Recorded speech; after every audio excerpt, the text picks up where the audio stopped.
So size reduction equipment is basically divided into crushers, grinders, ultrafine grinders and cutting machines. Crushers do the heavy work of breaking large pieces of solid material into small. Ma'am, there is some network issue from your side, ma'am. You are not audible. Hello, I am audible or not? ma'am. Audible, ma'am. Audible now. You are audible, ma'am. Audible, ma'am. Okay, okay, please. Size reduction. Why?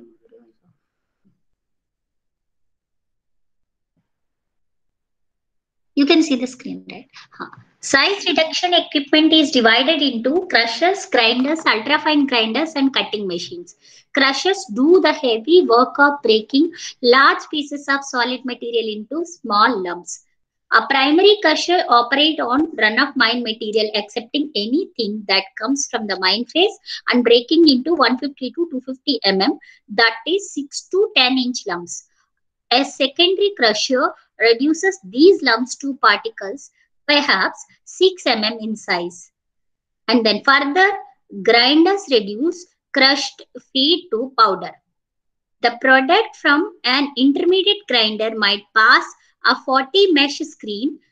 Most of the product from a fine grinder would pass through 200 mesh screen. That is 74 micrometer opening. Cutters give a definite size and shape that is 2 to 10 length approximately. These are the things what we have learned in the last class: crushers, grinders, cutting machines.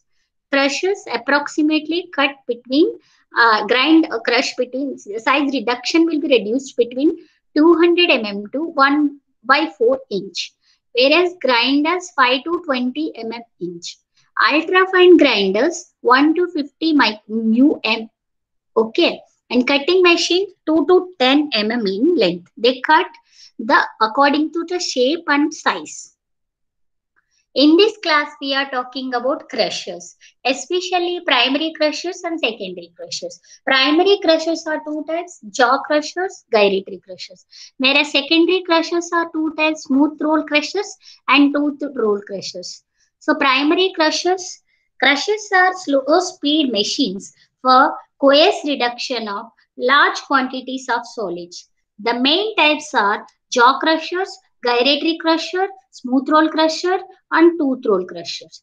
The first three operate by compression. Jaw crusher, gyratory crusher, and smooth roll crushers operate by compression and can break large lumps of very hard materials, as in primary and secondary reduction of rocks and ores, which we got directly from mine industry. And if you talk about jaw crusher, in jaw crusher, the feed is admitted between two jaws set to form a V open at the top.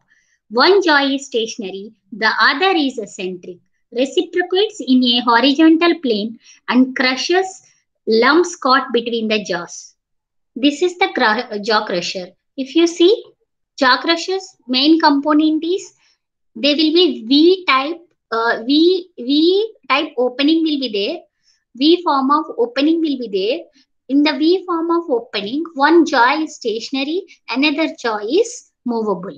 Okay. So when the feed is admitted at the top of V opening, the second jaw will be moving on the and the feed will be touching the first jaw, that is stationary jaw. So when it is touching, there will be compression. There will be complete compression will be created. Hello, what happened? Compression will be created and second jaw reciprocates in a horizontal plane and crushes lumps caught between the jaws. This is the working principle of jaw crusher. Okay.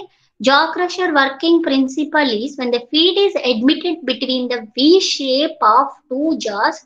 So the primary, the stationary jaw will be stationary and the movable jaw, that is second jaw, when horizontally reciprocating, the feed will be admitted between two V shape jaws.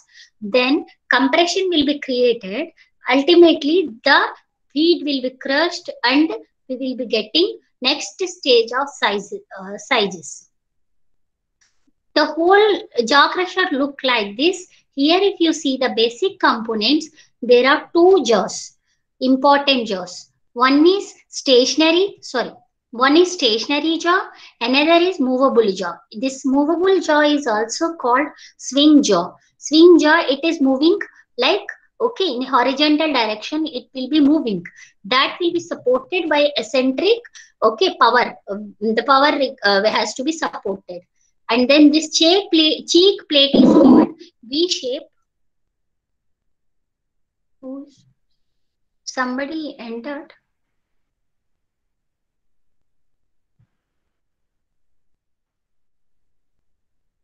Okay. So these two both will be moving. The feed will be admitted. In cheek plate means this is where the feed will be given. V-shaped feed. And then the compression will be created here because of this swing jaw and stationary jaw. So then ultimately we getting product.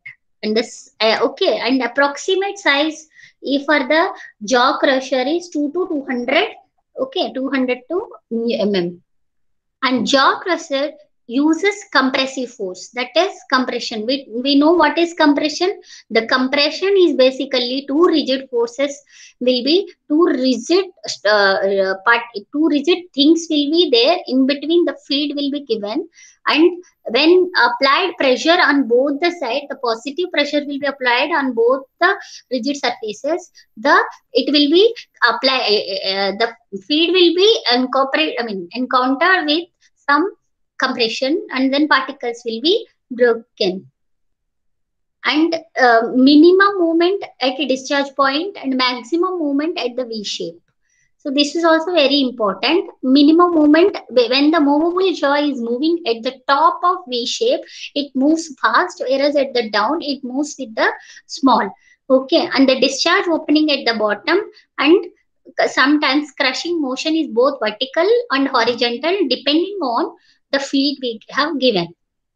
This is how the, okay, here if you see the cursor, if you see, this is, okay, this is horizontal, this is movable jaw, this one, and this is vertical, stationary jaw, and the feed will be given. Okay, this I drawn actually.